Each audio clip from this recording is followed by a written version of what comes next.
विस्मयो योगभूमिकाः स्वपदं शक्तिः वितर्क आत्मज्ञानम् लोकानन्दः समाधिसुखम्। विस्मय योग की भूमिका है, स्वयं में स्थिति ही शक्ति है, वितर्क अर्थात विवेक आत्मज्ञान का साधन है, अस्तित्व का आनंद भोगना समाधि है।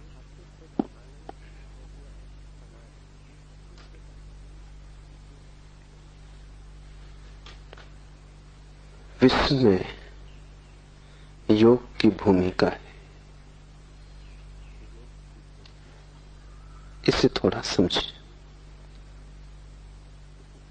विस्मय का अर्थ शब्दकोश में दिया है आश्चर्य, पर आश्चर्य और विस्मय में एक बुनियादी भेद है, और वो भेद समझ में ना आए तो अलग अलग यात्राएं शुरू हो जाती। आश्चर्य विज्ञान की भूमिका है, विस्मय योग की। आश्चर्य बहिर्मुखी है, विस्मय अंतर्मुखी।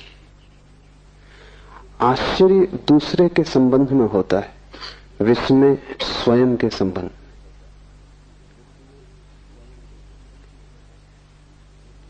एक बात जिसे हम नहीं समझ पाते, जो हमें अवाक कर जाता है, जिस पर हमारी बुद्धि की पकड़ नहीं बैठती, जो हमसे बड़ा सिद्ध होता है, जिसके सामने हम अनायास ही किम कर्तव्य विमूढ़ हो जाते, जो हमें मिटा जाता है,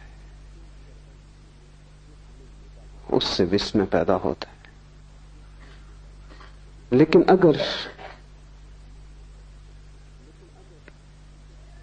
अगर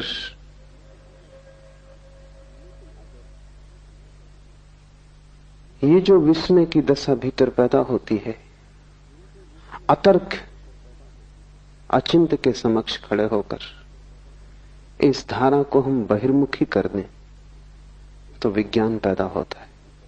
सोचने लगे पदार्थ के संबंध में, विचार करने लगे जगत के संबंध में, खोज करने लगे रहस्य की जो हमारे चारों ओर है, तो विज्ञान का जन्म होता है। विज्ञान आश्चर्य है। आश्चर्य का अर्थ है विस्मय बाहर की ओर यात्रा पर निकल गया। और आश्चर्य और विस्मय में यह भी फर्क है कि जिस चीज के प्रति हम आश्चर्यचकित होते हैं, हम आज नहीं कल उस आश्चर्य से परेशान हो जाएंगे, आश्चर्य से तनाव पैदा होगा। इसलिए आश्चर्य को मिटाने की कोशिश होती है। विज्ञान आश्चर्य से पैदा होता है, फिर आश्चर्य को नष्ट करता है, व्याख्या खोजता है, सिद्धांत खोजता है, सूत्र चाबियां खोजता है, और जब तक चैन नहीं लेता, जब तक कि रहस्य मिट ना जाए, जब तक कि ज्ञान हाथ में ना आ जाए, जब तक विज्ञान न कह सके कि हमने समझ लिया, तब तक चैन नहीं। विज्ञान जगत से आश्चर्य को मिटाने में लगा है। अगर विज्ञान सफल हुआ तो दुनिया में ऐसी कोई चीज न रह जाएगी जो आदमी न कह सके कि हम जानते। इसका अर्थ हुआ जगत में कोई परमात्मा न बचेगा, क्योंकि परमात्मा का अर्थ ही ये होता है कि जिसे हम जान भी लें तो भी दावा न किया जा सके कि हम जानते, जो हमारे जानने के बाद भी जानने को शेष रह जाए, जिसे जान जानकर भी हम चुकता न कर पाए, जिसके विस्मय को अंत करने का कोई उपाय नहीं। एक तो ऐसी वस्तुएं हैं जिन्हें हमने जान लिया, उन्हें हम ज्ञात कहें। कुछ ऐसी वस्तुएं हैं जिन्हें हमने जाना नहीं लेकिन जान लेंगे, उन्हें हम अज्ञात कहें। और कुछ ऐसा भी है इस जगत में जिसे हमने जाना भी नहीं है और हम जान भी न पाएंगे, उसे हम अज्ञेय कहें। परमात्मा अज्ञेय है, वो तीसरा तत्व है। विज्ञान इसलिए परमात्मा को स्वीकार नहीं करता, क्योंकि विज्ञान कहता है ऐसा कुछ भी नहीं है जो न जाना जा सके। नहीं जाना होगा हमने अभी तक, हमारे प्रयास कमजोर हैं, लेकिन आज नहीं कल, केवल समय की बात है, हम जान लेंगे। एक दिन जगत पूरा का पूरा जान लिया जाएगा, उसमें अनजाना कुछ भी ना बचेगा। आश्चर्य से पैदा होता है और फिर आश्चर्य की हत्या में लग जाता है। इसलिए विज्ञान को मैं पितृघाती कहता हूं। जिससे पैदा होता है उसे मिटाने में लग जाता है। धर्म बिल्कुल विपरीत है। धर्म भी एक आश्चर्य भाव से पैदा होता है। उस आश्चर्य भाव को शिव सूत्र में विस्मय कहा है। फर्क इतना ही है कि जब किसी स्थिति में आश्चर्य से भर जाता है धार्मिक खोजी, तो वो बाहर की यात्रा पर नहीं जाता, वो स्वयं की यात्रा पर जाता है। जब भी कोई रहस्य उसे घेर लेता है तो वो सोचता है मैं जानूं कि मैं कौन। रहस्य अंतर्मुखी बन जाए, यात्रा खोज भीतर चलने लगे, पदार्थ की तरफ नहीं स्व की तरफ मेरी खोज उन्मुख हो जाए, मेरा संधान पहले उसे जानने में लग जाए कि मैं कौन हूं, तो विस्मय। और दूसरी बात समझ लेनी जरूरी है कि विस्मय कभी भी चुकता नहीं, जितना ही हम जानते हैं उतना ही बढ़ता है। इसलिए विस्मय एक विरोधाभास है, क्योंकि जानने से विस्मय नष्ट होना चाहिए। लेकिन बुद्ध या कृष्ण या शिव या जीसस, उनका विस्मय नष्ट नहीं होता। जिस दिन वे परम ज्ञान को उपलब्ध होते हैं उसी दिन उनका विस्मय भी परम होता है। उस दिन वे ऐसा नहीं कहते हमने सब जान लिया, उस दिन वे ऐसा कहते हैं कि सब जानकर भी सब जानने को शेष रह गया। उपनिषदों ने कहा है पूर्ण से पूर्ण निकाल लिया जाए तो भी पीछे पूर्ण शेष रह जाता है। सब जान लिया जाए तो भी सब जानने को शेष रह जाता है। इसलिए धार्मिक ज्ञान अहंकार का जन्म नहीं बनता, वैज्ञानिक ज्ञान अहंकार का जन्म बनेगा। धार्मिक ज्ञान में तुम जानने वाले कभी भी ना बनोगे, तुम सदा विनम्र रहोगे, और जितना तुम जानते जाओगे उतनी ही तुम्हें प्रतीति होगी कि मैं कुछ भी नहीं जानता हूं। परम ज्ञान के क्षण में तुम कह सकोगे मेरा कोई भी ज्ञान नहीं। परम ज्ञान के क्षण में ये पूरा अस्तित्व विस्मय हो जाएगा। विज्ञान अगर सफल हो तो सारा जगत ज्ञात हो जाएगा, धर्म अगर सफल हो तो सारा जगत अज्ञात हो जाएगा। विज्ञान अगर सफल हो तो तुम जानने वाले अस्मिता से भर जाओगे और सारा जगत साधारण हो जाएगा, क्योंकि जहां विस्मय नहीं है वहां सब साधारण हो जाता है। जहां रहस्य नहीं है वहां सारी आत्मा खो जाती। जहां रहस्य का और उपाय नहीं है वहां आगे की यात्रा बंद हो जाती। जहां जिज्ञासा पूरी हो गई, कुतूहल समाप्त हो गया। अगर विज्ञान जीता तो जगत में ऐसी ऊब पैदा होगी जैसी ऊब कभी भी पैदा नहीं हुई थी। इसलिए अगर पश्चिम में लोग ज्यादा ऊब से भरे हैं, बोर्डम से भरे हैं, तो उसका मौलिक कारण विज्ञान है, क्योंकि लोगों के विस्मय की क्षमता कटती जा रही। लोग किसी भी चीज से चकित नहीं होते, चकित होना ही भूल गए। अगर तुम उनके सामने कुछ ऐसा सवाल भी रखो जो उलझाने वाला है तो भी वो कहेंगे कि सुलझ जाएगा, क्योंकि मौलिक रूप से ऐसी कोई भी वस्तु नहीं है विज्ञान की दृष्टि में जो अज्ञात सदा के लिए रह जाए। हम पर्दे उघाड़ ही लेंगे, लेकिन धर्म की यात्रा बड़ी उल्टी। जितने हम पर्दे उखाड़ते हैं पाते हैं रहस्य उतना सघन होता जाता है। जितने हम करीब आते हैं उतना ही पता चलता है कि जानना बहुत मुश्किल है। और जिस दिन हम परमात्मा के ठीक केंद्र में प्रवेश कर जाते हैं उस दिन सभी कुछ रहस्यपूर्ण हो जाता है। बुद्ध के लिए आकाश के तारे ही रहस्यपूर्ण नहीं है, जमीन पर पड़े कंकड़ पत्थर भी आश्चर्यपूर्ण हो गए। बुद्ध के लिए ये विराट ही रहस्य में नहीं है, क्षुद्र से क्षुद्र घटना भी रहस्यपूर्ण हो गई है। एक बीज का जमीन से अंकुरित होना भी उतना ही रहस्यपूर्ण है जितना इस पूरी सृष्टि का जन्म। तो जैसे जैसे विस्मय घना होगा वैसे वैसे तुम्हारी आंखें छोटे बच्चे की तरह होती जाएंगी, क्योंकि छोटे बच्चे के लिए सभी कुछ विस्मय होता है।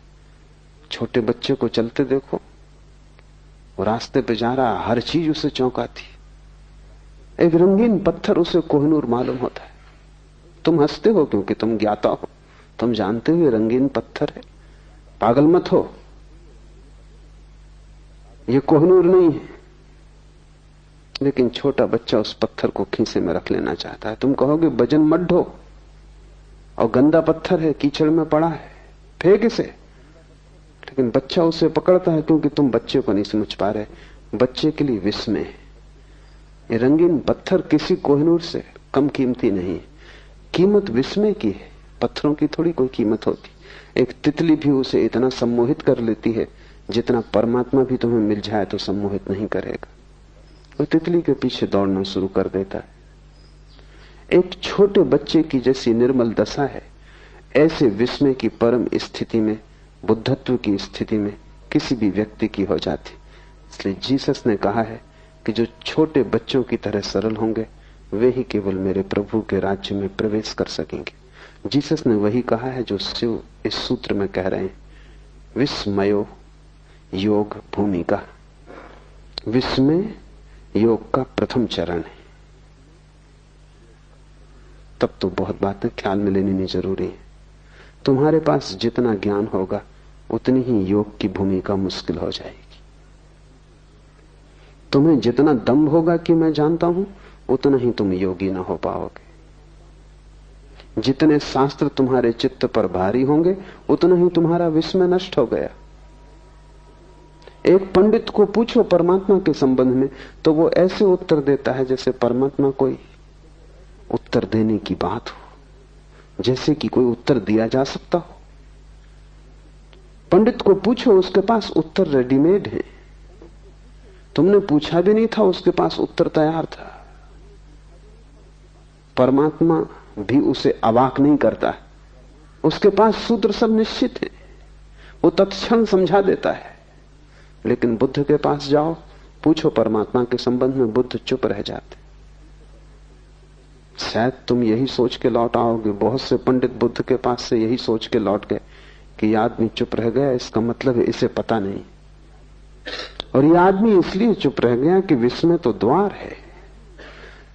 तुम अगर थोड़े समझदार होते तो तुम रुक गए होते इस आदमी के पास जिसने उत्तर नहीं दिया, और तुमने इस आदमी को समझने की कोशिश की होती, इसकी आंखों में झांका होता, इसके सत्संग में, इसकी सन्निधि में तुम रहे होते, क्योंकि इसे कुछ स्वाद मिल गया है और वो स्वाद इतना बड़ा है कि शब्द उसे कह नहीं सकते, और इसे कोई ऐसा दर्शन हुआ है जो उत्तर नहीं बनाया जा सकता। प्रश्न और उत्तर स्कूली बच्चों की बातें। तुम्हारा प्रश्न ही बेहुदा है। परमात्मा के संबंध में कोई प्रश्न नहीं पूछ सकता। विराट के संबंध में कोई प्रश्न कैसे पूछा जा सकता है? विराट के संबंध में तो प्रश्न उत्तर दोनों गिर जाते। तुम्हारा प्रश्न क्षुद्र है, इसलिए बुद्ध चुप रह गए।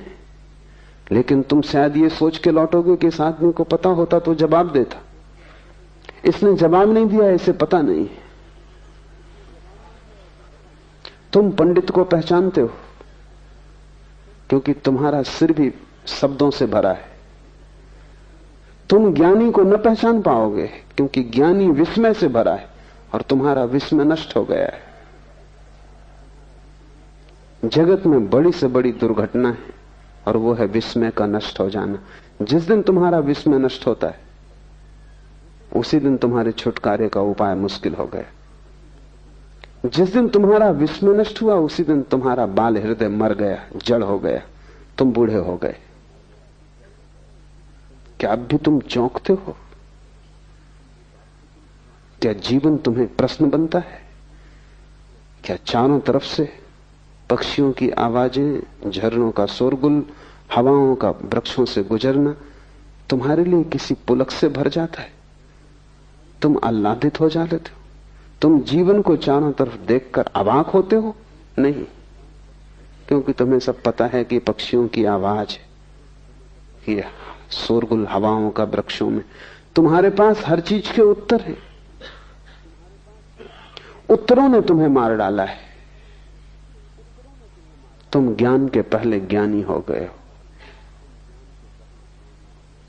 विस्मयो योग भूमिका। और जो व्यक्ति योग में प्रवेश करना चाहे, विस्मय उसके लिए द्वार है।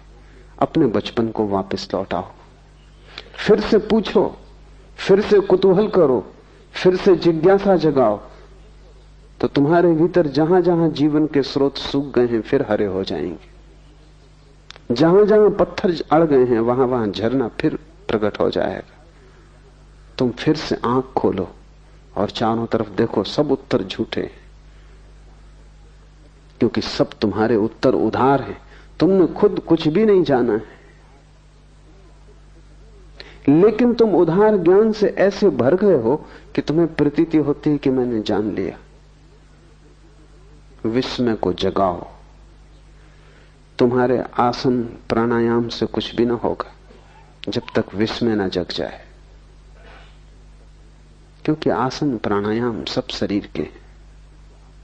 ठीक है, शरीर शुद्धि होगी, शरीर स्वस्थ होगा, लेकिन शरीर की शुद्धि या शरीर का स्वास्थ्य तुम्हें कोई परमात्मा से न मिला देगा। विस्मय मन की शुद्धि है। विस्मय का अर्थ है मन सभी उत्तरों से मुक्त हो गया। विस्मय का अर्थ है तुमने हटा दिया उत्तरों का कचरा, तुम्हारा प्रश्न फिर नया और ताजा हो गया और तुमने अपने अज्ञान को समझा। विस्मय का अर्थ है मुझे पता नहीं। पांडित्य का अर्थ है मुझे पता है। जितना तुम्हें पता है उतने ही तुम गलत हो। जब तुम सरल भाव से कहते हो मुझे कुछ भी पता नहीं, सारा जगत अज्ञात है, जो भी मुझे पता है वो भी काम चलाऊ है, मैंने अभी कुछ भी नहीं जाना है। ऐसी प्रतीति जितनी गहरी तुम्हारे हृदय में बैठ जाएगी, तुमने योग का पहला कदम उठाया। फिर दूसरे कदम आसान है, लेकिन अगर पहला कदम ही चूक जाए तो फिर तुम कितनी ही यात्रा करो उससे कुछ हल नहीं होता, क्योंकि जिसका पहला कदम गलत पड़ा वो मंजिल पे नहीं पहुंच सकेगा। पहला कदम जिसका सही है उसकी आधी यात्रा पूरी हो गई। और विश्व में पहला कदम, थोड़ा गौर से देखो, तुम्हारे पास ज्ञान है। तुम भी थोड़े गौर से देखोगे तो समझ लोगे ज्ञान नहीं है, सब कचरा है, इकट्ठा कर लिया है शास्त्र से, गुरुओं से, संतों से, और उसे तुम बहुमूल्य थाती की तरह संजोए बैठे हो। उसने तुम्हें कुछ भी नहीं दिया, सिर्फ तुम्हारे विस्मय की हत्या कर दी। तुम्हारा विस्मय तड़फ रहा है, मरा हुआ पड़ा है। अब तुम चौंकते नहीं, अब तुम्हें कोई भी चीज चौंकाती नहीं। एक ईसाई फकीर हुआ, एक हाट, उसने एक बड़ी अनूठी बात कही। उसने कहा संत वो है जिससे हर चीज चौंकाती, हर चीज, छोटी छोटी घटनाएं जिसे चौंका देती। पानी में पत्थर गिरता है, आवाज होती, लहरें उठती, संत को चौंका देती। ये इतना विस्मयपूर्ण है, इतना रहस्यपूर्ण है। संत श्वास लेता है, जीता है, ये भी काफी चौंकाने वाला है। एक हाट रोज सुबह की प्रार्थना में परमात्मा को कहता था, आज फिर सुबह हुई, आज फिर सूरज उगा, तेरी लीला अपार है। न उगता तो क्या करते, क्या उपाय था? आदमी बेबस है। एक हाट कहता, आज सांस आती है, कल ना आए, क्या करूंगा? तुम सांस ले तो ना सकोगे, सांस तुम्हारे बस में तो नहीं है। इतने पास है श्वास, फिर भी तुम उसके मालिक नहीं हो। गई बाहर और न लौटी तो नहीं लौटेगी। इतने पास जो है उसके भी हम ज्ञाता और मालिक नहीं है। और ख्याल हमें यह है कि हम सब कुछ जानते हैं। तुम्हारे सब जानने ने ही तुम्हें मारा। इस कचरे को हटा दो और हल्के हो जाओ। तत्क्षण तुम्हारी आंखें जब ज्ञान से न भरी होंगी तब रहस्य से भर जाएंगी। उस रहस्य की अंतर यात्रा का नाम विस्मय है, बहिर यात्रा का नाम आश्चर्य है। अगर उस रहस्य को तुमने पदार्थों पर लगा दिया तो तुम एक वैज्ञानिक हो जाओगे। अगर उस रहस्य को तुमने स्वयं की सत्ता पर लगा दिया तो तुम एक महायोगी हो जाओगे।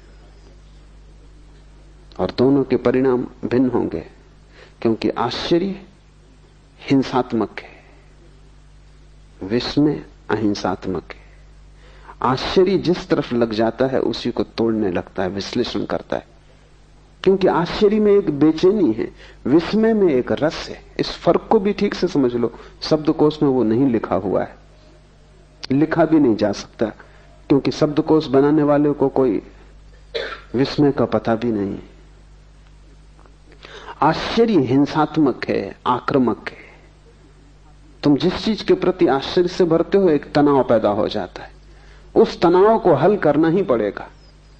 जब तक वो जिज्ञासा पूरी न हो जाएगी, जब तक तुम जान न लोगे, तब तक एक बेचैनी तुम्हारे सिर पे सवार रहेगी। वो जो वैज्ञानिक अपनी प्रयोगशाला में लगा रहता है 18 घंटे, वो किस लिए लगा है? एक बेचैनी है, जैसे एक भूत प्रेत ने उसे पकड़ लिया है, और जब तक वो उसको हल न कर लेगा तब तक वो लगा ही रहेगा। लेकिन विस्मय आक्रामक नहीं, और विस्मय एक बेचैनी नहीं, बल्कि विस्मय एक विश्राम है। जब कोई व्यक्ति विस्मय से भरता है तो एकदम विश्राम से भर जाता है। विस्मय को मिटाना नहीं है, विस्मय को पीना है, विस्मय का स्वाद लेना है, विस्मय में लीन हो जाना है, एक हो जाना है। आश्चर्य मिटाने में लग जाता है, विस्मय जीने में लग जाता है। विस्मय जीवन की एक शैली है, आश्चर्य मनुष्य के मन का एक हिंसात्मक रूप है। इसलिए विज्ञान विजय की भाषा में सोचता है, तोड़ो फोड़ो जीतो। धर्म समर्पण की भाषा में सोचता है, अपने को खो दो। जब तुम्हारे भीतर विस्मय का प्रवेश होगा तो विस्मय तुम में इस तरह लीन हो जाएगा जैसे तुम नमक की डिगरी पानी में डाल दो और सारा पानी खारा हो जाए। जिस दिन तुम विस्मय से भरोगे उस दिन तुम विस्मय से खारे हो जाओगे। रोआ रोआ विस्मय से भर जाएगा। उठोगे तो विस्मय, बैठोगे तो विस्मय, तुम सदा चौंके रहोगे। हर चीज रहस्यपूर्ण हो जाएगी। क्षुद्रतम भी विराट का हिस्सा हो जाएगा, क्योंकि जब क्षुद्र में भी विस्मय जुड़ जाता है तो क्षुद्र भी विराट हो जाता है। तब जाना हुआ कुछ भी नहीं है, सभी तरफ रहस्य तुम्हें घेरे हुए है। तब प्रतिपल नया हो रहा है और प्रतिपल नया निमंत्रण दे रहा है। विस्मय एक आमंत्रण है। मुल्ला नसरुद्दीन एक चुनाव में खड़ा हो गया था, तो मत मांगने घर घर गया। गांव में जो चर्च का पादरी था उसके द्वार पर भी गया। जब मत मांगने गया था तब भी उसके मुंह से शराब की बात आ रही थी। पादरी भला आदमी था, सीधे सीधे कहना अशिष्टता होगी, तो उसने नसरुद्दीन से कहा कि मुझे बस एक बात पूछनी, अगर संतोषजनक उत्तर दिया तो मेरा मत, मेरा वोट तुम्हारे लिए। क्या तुम कभी शराब पीते हो?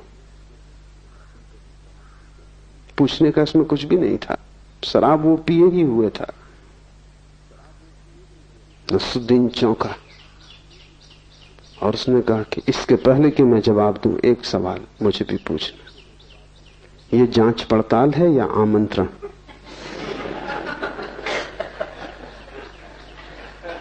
Is this an inquiry or an invitation? आश्चर्य जांच पड़ताल है, विस्मय आमंत्रण। विस्मय एक भीतरी बुलावा है, और जैसे जैसे तुम भीतर प्रवेश करते हो वैसे वैसे डूबते चले जाते हो। एक दिन ऐसा आएगा कि तुम ना बचोगे और विश्व में ही बचेगा। उस दिन परम ज्ञान घट गया। अगर तुमने आश्चर्य किया तो एक दिन ऐसा आएगा कि तुम ही बचोगे और आश्चर्य न बचेगा। ये विज्ञान की निष्पत्ति। अहंकार बचेगा, आश्चर्य नष्ट हो जाएगा। अगर विस्मय की यात्रा पर गए तो तुम नष्ट हो जाओगे, विस्मय बचेगा। रोआ रोआ उसी श्वास से भर जाएगा। तुम्हारा होना ही विस्मयपूर्ण होगा। इसे शिव ने भूमिका कहा योग की। ज्ञान को हटाओ, विस्मय से भरो। और अब कठिन लगेगा शुरू में, क्योंकि तुम्हें ख्याल है कि तुम सब जानते हो। D.H. लॉरेंस एक बड़ा विचारक, कीमती मूल्यवान विचारक हुआ। एक छोटे बच्चे के साथ बगीचे में घूम रहा था। उस छोटे बच्चे ने पूछा, why the trees are green? वृक्ष हरे क्यों? छोटे बच्चे ही ऐसे सवाल पूछ सकते हैं, इतने ताजे सवाल। तुम तो ये सवाल ही नहीं सोच सकते। तुम कहोगे वृक्ष हरे हरे हैं, इसमें पूछना क्या है? ये कोई सवाल है? ये बच्चा मूड है। लेकिन तुम फिर से सोचो, वृक्ष हरे क्यों? तुम्हें सच में उत्तर पता है? शायद तुम में कोई विज्ञान का विद्यार्थी हो तो वो कहेगा क्लोरोफिल के कारण। मगर इससे कोई बच्चे के प्रश्न का हल तो नहीं होता। बच्चा पूछेगा कि वृक्ष में क्लोरोफिल क्यों है? आखिर क्लोरोफिल को वृक्ष में होने की क्या जरूरत है और आदमी में क्यों नहीं है? और क्लोरोफिल कैसे वृक्षों को खोजता रहता है? क्यों का कोई सवाल क्लोरोफिल से होता नहीं हल। विज्ञान जो भी जवाब देता है सब ऐसे ही है। उससे प्रश्न सिर्फ एक सीढ़ी और पीछे हट जाता है बस। अगर तुम जरा समझदार हो तो प्रश्न फिर उठा सकते हो।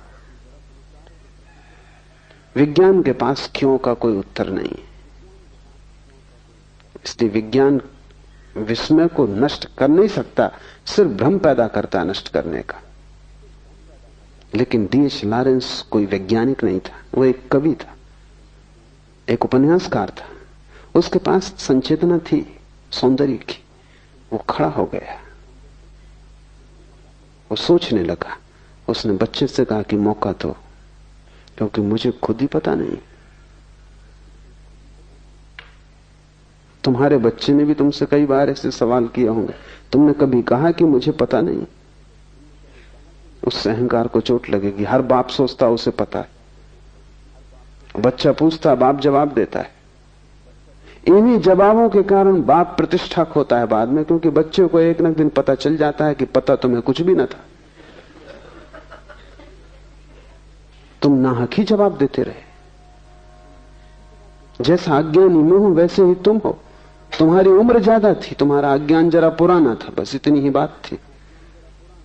लेकिन छोटे बच्चे को तुम जवाब दे देते तो छोटा बच्चा भरोसा करता है, वो मान लेता है कि ठीक होगा। लेकिन कितने दिन तक मानेगा? D.H. लॉरेंस खड़ा हो गया। उसने कहा कि मैं सोचूंगा, और अगर तुम ज्यादा ही जिद करो तो बस इतनी कह सकता हूं कि वृक्ष हरे हैं क्योंकि हरे। इसमें कोई और उत्तर नहीं है। मैं खुद ही इसी रहस्य से भरा हुआ हूं। अगर तुम आंख से थोड़े ज्ञान का पर्दा हटाओगे तो तुम पाओगे चारों तरफ रहस्य खड़ा हुआ है। वृक्ष हरे हैं, ये भी रहस्यपूर्ण है। हरे वृक्षों में लाल फूल लग रहे हैं, ये भी रहस्यपूर्ण है। एक छोटे से बीज में इतने इतने बड़े विराट काय वृक्ष छिपे हैं, ये भी रहस्यपूर्ण है। एक बीज को तुम संभाल के रखे रहो, सैकड़ों हजारों साल के बाद वो वृक्ष प्रकट हो जाता है, जीवन शाश्वत मालूम होता है। हर घड़ी रहस्य से भरी है, पर तुमने जैसे अपनी आंखें बंद कर ली, तुम निश्चिंत हो गए हो। निश्चिंतता तुम्हारी जड़ता है, तुम झिझकते भी नहीं। इसमें कुछ कारण है, क्योंकि इससे अहंकार को आश्वासन मिला रहता है कि मैं जानता हूं, मैं जानता हूं। तो एक सुरक्षा बनी। मैं नहीं जानता तो सब सुरक्षा खो जाती। पता तुम्हें कुछ भी नहीं है, लेकिन यह बात पीड़ा देती है कि मुझे कुछ भी पता नहीं, इसलिए तुम कुछ भी पकड़ लेते हो। तिनके पकड़ लेता है डूबता आदमी और तिनकों के सहारे ले लेता है। ये तुम जो पकड़े हो ये तिनका भी नहीं है, तिनके से शायद कोई कभी बच भी जाए, पर तुमने जो पकड़ा है वो तो तिनका भी नहीं, वो तो सिर्फ सपना है, सिर्फ कोरे शब्द हैं। एक आदमी पक्का मान के बैठा है कि उसे ईश्वर का पता है। ये बात ही बेहूदी है कि कोई आदमी कहे मुझे पक्का पता है। पक्के का मतलब होता है तुम ईश्वर के रहस्य को भी खोज लिए। पक्के का अर्थ होता है कि तुम उसके भी आर पार गुजर गए, उसको भी नाप जोख लिया। पक्के का अर्थ होता है वो भी माप लिया गया, तुमने तौल लिया तराजू पर, जांच पड़ताल कर ली प्रयोगशाला में। पक्के का क्या अर्थ होता है? एक दूसरा आदमी है जिसको पक्का पता है कि ईश्वर नहीं। ये दोनों मूढ़ हैं और दोनों की बीमारी एक है। एक अपने को आस्तिक कहता है, एक नास्तिक, पर दोनों में जरा भी फर्क नहीं है। गहरे में दोनों की बीमारी एक है कि दोनों मानते हैं हमें पता है, और दोनों में विवाद खड़ा होता है। ज्ञान से विवाद पैदा होता है, विस्मय से संवाद पैदा होता है। जब तुम विस्मय से भरोगे तो तुम्हारे जीवन में एक संवाद आएगा। महावीर के पास कोई जाता और कहता ईश्वर है तो वो कहते हैं, कोई नास्तिक जाता और कहता ईश्वर नहीं तो वो कहते हैं कि नहीं है। कोई दोनों को न मानने वाला अज्ञेयवादी एग्नोस्टिक पहुंच जाता तो महावीर उससे कहते है भी और नहीं भी।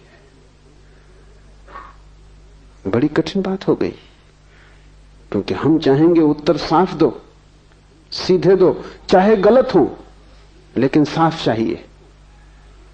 और ध्यान रखें, ये जगत इतना जटिल है कि यहां साफ उत्तर गलत ही होंगे। यहां जो उत्तर विरोधाभासी नहीं है वो गलत होगा।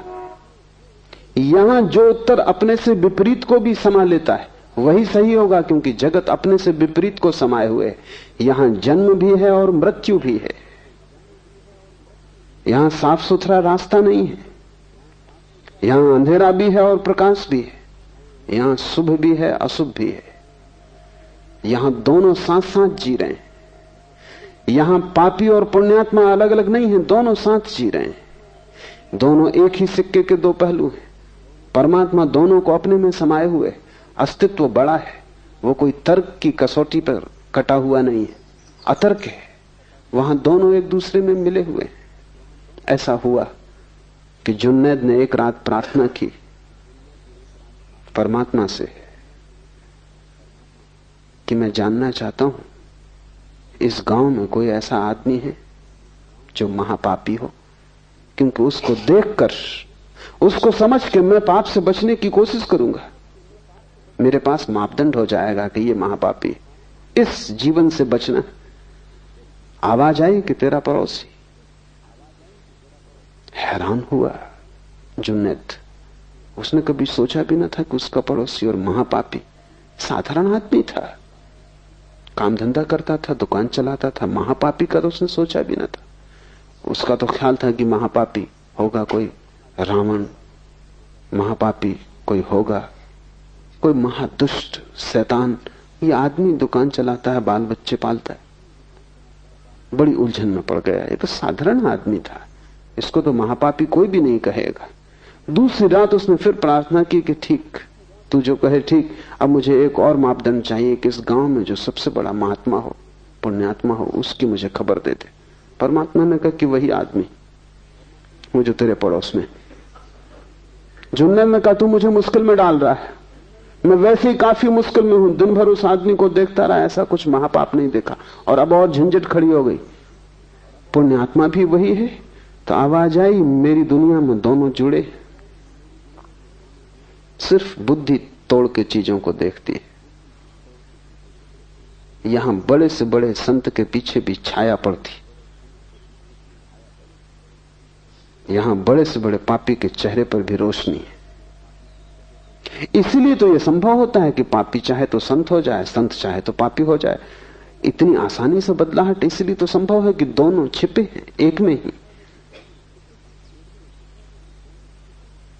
अंधेरा और उजेला अलग अलग नहीं है, रात और दिन जुड़े हैं। तर्क तोड़ता है और साफ रास्ते बनाता है। तर्क ऐसे है जैसे कि तुमने एक छोटा सा बगीचा बना लिया हो, साफ सुथरा, कटा पिटा। जीवन जंगल की तरह है, वहां कुछ साफ सुथरा नहीं है, वहां सब चीजें एक दूसरे से उलझी।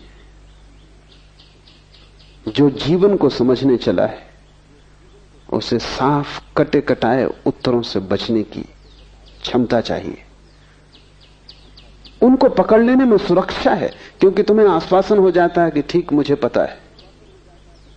जैसे तुम्हें लगता है मुझे पता है, तुम्हारी हिम्मत आ जाती, जिंदगी में चलने में भरोसा आ जाता है।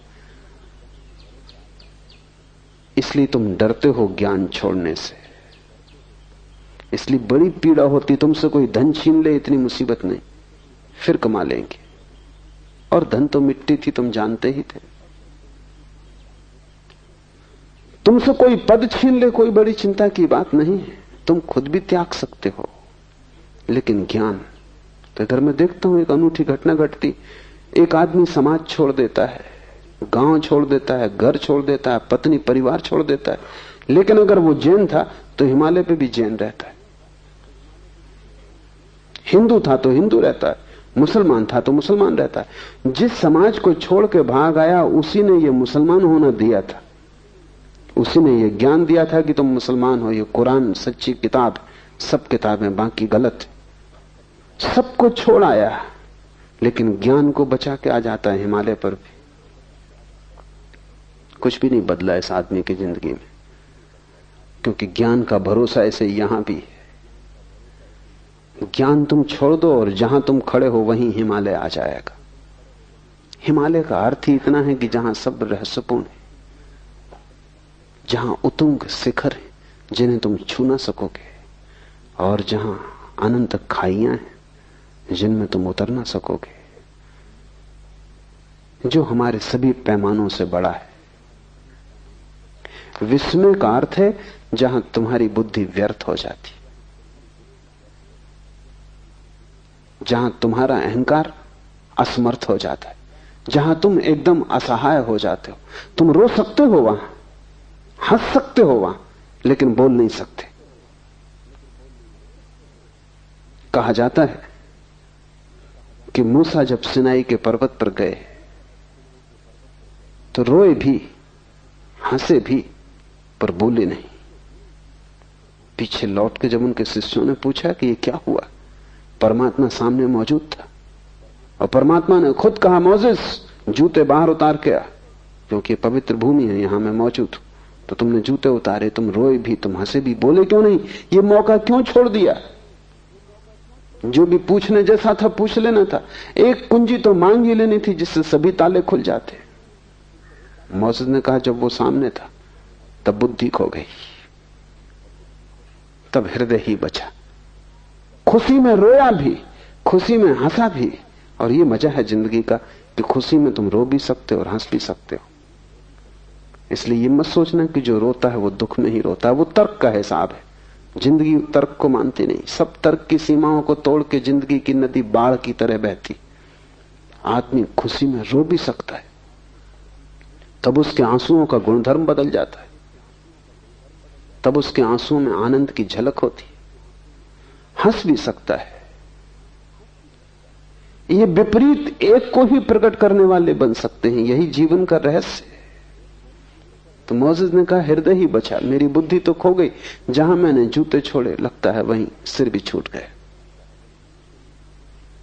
और मंदिर के बाहर जूते ही मत छोड़ना, सिर भी वहीं रखाना। जूतों के साथ जो सिर को रखाएगा मंदिर के बाहर, वही मंदिर में प्रविष्ट होता है। और जूते और सिर का बड़ा जोड़ है।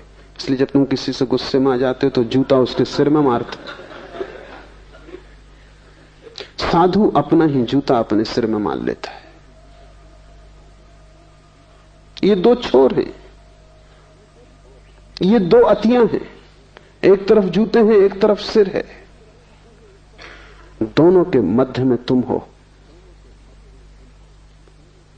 और वो जो मध्य बिंदु है तुम्हारा, वहां सभी विपरीत मिल रहे। वहां तुम्हारे पैर और वहां तुम्हारा सिर मिल रहा है, वही हृदय है। तो मोसेस ने कहा, रोया हंसा, क्योंकि विस्मय से भर गया, अवाक रह गया। मोसेस ने कहा, अब सो ना सकूंगा, अब जो देखा है उसे अनदेखा ना कर सकूंगा, अब जो हो गया अब उसका मिटना नहीं हो सकता। वो मौजूद जो पहले था अब बचा नहीं, अब मैं दूसरा ही आदमी हूं, ये एक नया जन्म। इसको हिंदू द्विज कहते हैं, जब कोई आदमी का ऐसा दूसरा जन्म हो जाए। सभी ब्राह्मण द्विज नहीं है, कभी कभी कोई ब्राह्मण द्विज हो पाता है। द्विज का मतलब जनेऊ पहन लेने से नहीं, द्विज शब्द का अर्थ है दोबारा जिसका जन्म हो। ये मोसेस ने कहा कि अब मैं द्विज हूं, ट्वाइस बॉर्न, अब मैं दूसरा आदमी हूं। अब वो आदमी मर गया। विस्मय से अगर तुम गुजरोगे तो तुम्हारा पुराना मर जाएगा और नए का जन्म होगा, और अगर तुम विस्मय में ठहर गए तो प्रतिपल नया जन्मता है और पुराना नष्ट होता है, प्रतिपल पुराना जाता है और नया आता है। फिर तुम्हारी धारा शाश्वत है, फिर तुम कभी जराजीर्ण न होगे, फिर तुम्हें शाश्वत जीवन की स्फुरणा मिल गई। इसलिए शिव कहते हैं विस्मय योग की भूमिका है। दूसरा सूत्र है स्वपदम शक्ति, स्व में स्थिति शक्ति है, विस्मय भूमिका है। विस्मय का अर्थ है भीतर की तरफ यात्रा है। मैं कौन हूं, इस प्रश्न की अंतर खोज। बाहर गए आश्चर्य, बाहर गए तर्क, बाहर गए विज्ञान, भीतर आए विस्मय, ध्यान, प्रार्थना, सारी विधि बदल जाती। विस्मय तुम्हें भीतर लाएगा,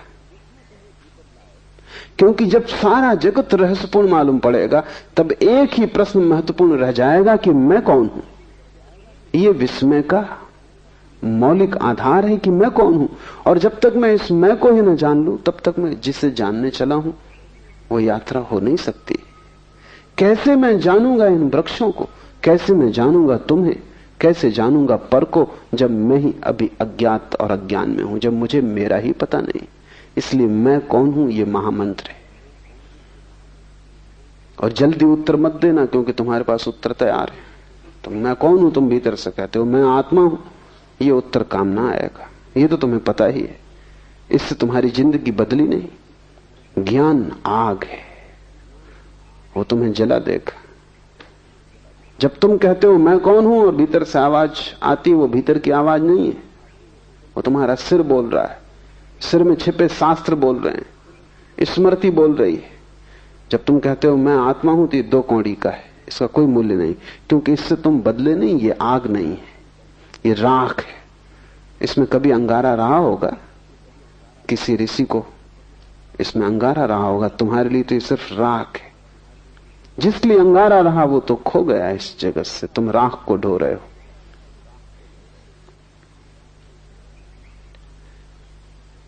मैं कौन हूं इसको तुम पूछते जाना और उधार उत्तर मत देना। जब भी उधार उत्तर आए कहना कि मेरा उत्तर नहीं, मेरा जाना नहीं, मेरा कैसे हो सकता है। जो मैं जानता हूं वही केवल मेरा हो सकता है। जो तुम उपलब्ध करोगे अपने श्रम से वही केवल तुम्हारी संपदा है। ज्ञान में चोरी नहीं चल सकती और न ज्ञान में भिखमंगापन चलता है। न तुम भीख मांग सकते, न तुम चोरी कर सकते। यहां डकैती नहीं चल सकती। यहां तो तुम्हें स्वश्रम से ही स्वयं को निर्मित करना होगा। दूसरा सूत्र है स्व में स्थिति शक्ति है। जैसे ही विस्मय पैदा हो भीतर की तरफ चलना, डूबना और स्व में स्थित हो जाने की चेष्टा करना। क्योंकि जब तुम पूछते हो मैं कौन हूं तो कब तुम्हें उत्तर मिलेगा। अगर इसका उत्तर तुम्हें चाहिए तो भीतर स्व में ठहरना पड़ेगा। उसको ही हमने स्वास्थ्य कहा है, स्वयं में ठहर जाना। और जब कोई व्यक्ति स्वयं में ठहर जाएगा तभी तो देख पाएगा। दौड़ते हुए तुम कैसे देख पाओगे। तुम्हारी हालत ऐसी है कि तुम एक तेज रफ्तार की कार में जा रहे हो, एक फूल तुम्हें खिड़की से दिखाई पड़ता है, तुम पूछ भी नहीं पाते ये क्या है कि तुम आगे निकल गए। तुम्हारी रफ्तार तेज, और वासना से तेज रफ्तार दुनिया में किसी और यान की नहीं है। चांद पर पहुंचना हो, रॉकेट भी वक्त लेता है, तुम्हारी वासना को उतना वक्त भी नहीं लगता, इसी क्षण तुम पहुंच जाते हो। वासना तेज से तेज गति है, और जो वासना से भरा है उसका अर्थ है कि वो ठहरा हुआ नहीं, भाग रहा है, दौड़ रहा है। और तुम इतनी दौड़ में हो कि तुम पूछो भी कि मैं कौन हूं तो उत्तर कैसे आएगा। ये दौड़ छोड़नी होगी, स्व में स्थित होना होगा। थोड़ी देर के लिए सारी वासना, सारी दौड़, सारी यात्रा बंद कर देनी होगी। लेकिन एक वासना समाप्त नहीं हो पाती कि तुम 25 को जन्म दे लेते हो। एक यात्रा पूरी नहीं हो पाती कि 25 नए रास्ते खुल जाते हैं, तुम फिर दौड़ने लगते हो। तुम्हें बैठना आता ही नहीं, तुम रुके ही नहीं हो जन्मों से। मैंने सुना है कि एक सम्राट ने एक बहुत बुद्धिमान आदमी को वजीर रखा, लेकिन वजीर बेईमान था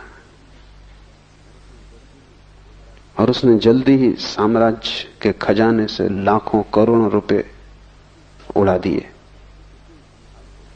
जिस दिन सम्राट को पता चला, उसने वजीर को बुलाया और उसने कहा कि मुझे कुछ कहना नहीं, जो तुमने किया है वो ठीक नहीं, और ज्यादा मैं कुछ कहूंगा नहीं। तुमने भरोसे को तोड़ा, बस इतना ही कहता हूं कि तुम अपना मुंह मुझे मत दिखाओ, इस राज्य को छोड़कर चले जाओ। और व्यर्थ की बातचीत इसमें न फैले, इसलिए मैं किसी को भी इस संबंध में कुछ न कहूंगा। तुम्हें भी कोई किसी से कुछ कहने की जरूरत नहीं। वजीर ने कहा, सुने, कहेंगे चला जाऊंगा, ये पक्की है बात कि मैंने करोड़ों रुपए चुराए, लेकिन फिर भी एक सलाह वजीर होने के नाते मैं आपको देता हूं, और वो ये कि अब मेरे पास सब कुछ है। बड़ा महल है, पहाड़ पर बंगले हैं, समुद्र के किनारे बंगले हैं, सब कुछ मेरे पास है। पीढ़ियों दर पीढ़ियों तक अब मुझे कुछ कमाने की जरूरत नहीं, बच्चों को कुछ कमाने की जरूरत नहीं। आप मुझे अलग करके दूसरे आदमी को वजीर रखेंगे, उसको फिर आबासा से शुरू करना पड़ेगा।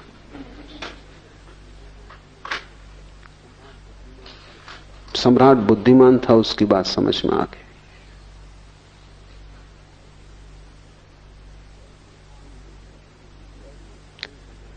ऐसा क्षण तुम्हारे जीवन में कभी नहीं आता है जब तुम कह सको अब सब मेरे पास है। जिस दिन ये क्षण आ जाएगा उसी दिन दौड़ बंद होगी, अन्यथा तुम हर घड़ी आबासा से शुरू कर रहे हो। हर घड़ी नई वासना पकड़ लेती है, नया चोर आ जाता है, नया लुटेरा खजाना तोड़ने लगता है। और एकांत लुटेरा हो तो ऐसा भी नहीं है, बहुत वासनाएं, तुम एक साथ बहुत दिशाओं में दौड़ रहे हो, तुम एक साथ बहुत सी चीजों को पाने की कोशिश कर रहे हो। तुमने कभी बैठ कर यह भी नहीं सोचा कि उनमें से कई चीजें तो विपरीत हैं, उनको तो तुम पा ही नहीं सकते, क्योंकि तुम एक को पाओगे तो दूसरी खोएगी, दूसरी की पाओगे तो पहली खो जाएगी। मुल्ला नसरुद्दीन मरता था तो उसने अपने बेटे को कहा कि मैं तुझे 2 बातें समझा देता हूं, मरने के पहले तुझे कह जाता हूं, इन्हें ध्यान में रखना। 2 बातें हैं, एक ऑनेस्टी, ईमानदारी, और दूसरी है विजडम, बुद्धिमानी। तो दुकान तू संभालेगा, काम तू संभालेगा, दुकान पे तख्ती लगी है। Honesty is the best policy, ईमानदारी सबसे अच्छी नीति है, इसका पालन करना। कभी किसी को धोखा मत देना, कभी वचन भंग मत करना, जो वचन दे उसे पूरा करना। बेटे ने कहा ठीक, दूसरा क्या है? बुद्धिमानी उसका क्या अर्थ है? नसरुद्दीन ने कहा, भूल के कभी किसी को वचन मत देना।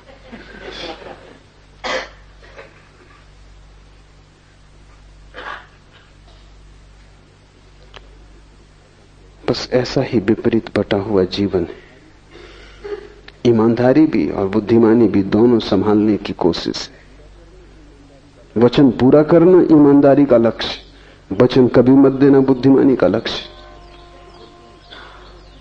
इधर तुम चाहते हो कि लोग तुम्हें संत की तरह पूजें, और इधर तुम चाहते हो कि तुम पापी की तरह मजे भी लूटो। बड़ी कठिनाई है। इधर तुम चाहते हो कि राम की तरह तुम्हारे चरित्र का गुणगान हो, लेकिन उधर तुम रावण की तरह दूसरे की स्त्रियों को भगाने में तत्पर हो। तुम असंभव संभव करना चाहते हो। तुम होना तो रावण जैसे चाहते हो, प्रतिष्ठा राम जैसी चाहते हो, बस तब तुम मुश्किल में पड़ जाते हो। तब विपरीत दिशाओं में तुम्हारी यात्रा चलती है और अनंत तुम लक्ष्य बना लेते हो। उन सब में तुम बट जाते हो, टुकड़े टुकड़े हो जाते हो। जीवन के आखिर में तुम पाओगे कि जो भी तुम लेके आए थे वो खो गया। एक बहुत बड़ा जुआड़ी हुआ। बहुत समझाया पति ने, परिवार ने, मित्रों ने, लेकिन सुना नहीं। धीरे धीरे सब खो गया। एक दिन ऐसी हालत आ गई कि सिर्फ 1 रुपया घर में बचा। पत्नी ने कहा, अब तो चौंको, अब तो संभलो। पति ने कहा, जब इतना सब चला गया और 1 रुपया ही बचा है तो आखिरी मौका मुझे और दे।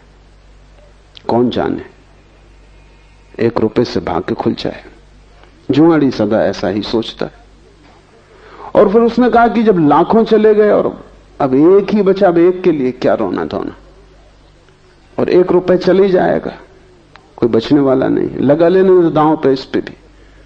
पत्नी ने भी सोचा कि अब जब सभी चला गया और 1 ही बचा है, 1 कोई टिकने वाला वैसे भी क्या है, सांझ के पहले खत्म हो जाएगा, तो ठीक है तू जा, अपनी आखिरी इच्छा भी पूरी कर ले। जुआरी गया जुए के अड्डे पर, बड़ा चकित हुआ। हर बाजी जीतने लगा। 1 के 1000 हुए, 1000 के 10,000 हुए, 10,000 के 50,000 हुए, 50,000 के लाख हो गए, क्योंकि वो इकट्ठे दांव पे लगाता गया। फिर उसने लाख भी लगा दिए और कहा बस अब ये आखिरी, हल हो गया सब, और वो सब हार गया। वो घर लौटा, पत्नी ने पूछा क्या हुआ, उसने कहा 1 रुपया चला गया। क्योंकि तुम वही खो सकते हो जो तुम लेके आए थे, लाख की क्या बात करनी। उसने कहा 1 रुपया खो गया, कोई चिंता की बात नहीं, वो दांव खराब गया। पर उसने ये बात न कही कि लाख हो गए थे। ठीक ही किया, क्योंकि जो तुम्हारे नहीं थे उनके खोने का सवाल भी क्या है। मरते वक्त तुम पाओगे जो आत्मा तुम लेके आए थे वो तुम गंवा के जा रहे हो, बस 1 खो जाएगा। बाकी तुमने जो गंवाया, जोड़ा, मिटाया, बनाया, उसका कोई बड़ा हिसाब नहीं है। अंतिम हिसाब में उसका कोई मूल्य नहीं। तुमने लाखों जीते हो तो भी मौत के वक्त तो वो सब छूट जाएंगे। हिसाब 1 का रह जाएगा, वो 1 तुम हो। और अगर तुम उस 1 में ठहर गए तो तुम जीत गए। अगर तुम उस 1 में आ गए, रम गए, उसके लिए शिव कह रहे हैं स्व में स्थिति शक्ति है।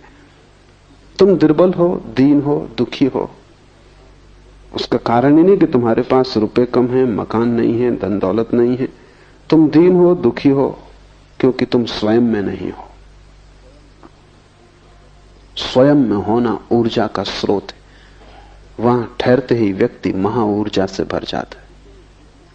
जीसस से किसी ने पूछा कि मैं क्या करूं, मैं बहुत दीन हूं, गरीब हूं, दुखी हूं।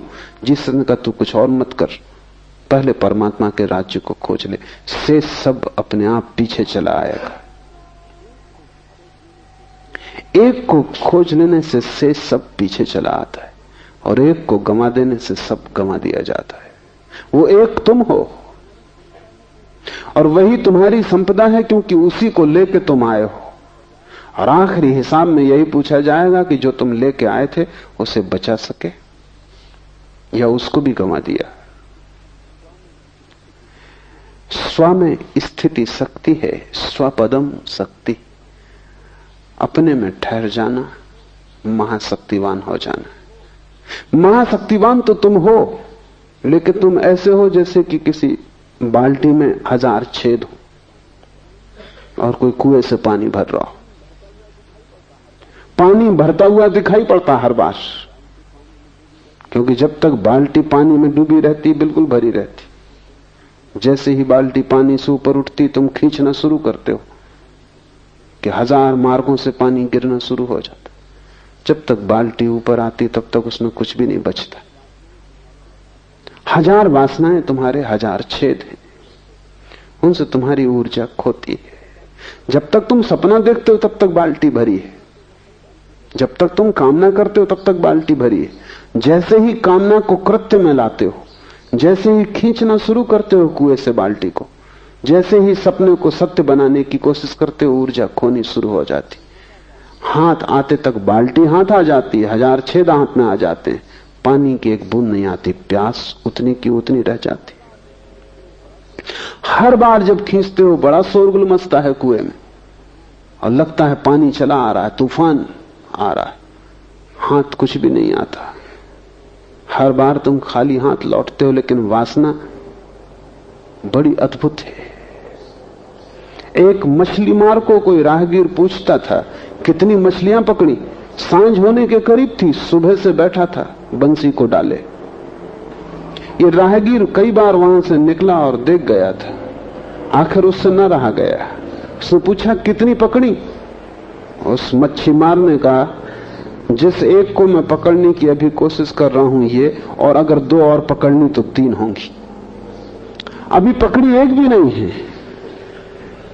जिसको पकड़ रहा हूं ये 1 और 2 और तो 3 होंगी।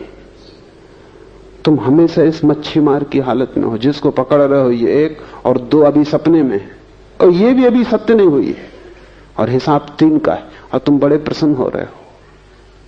जब भी बाल्टी हाथ में आती तुम पाते हो फिर खाली आ गई।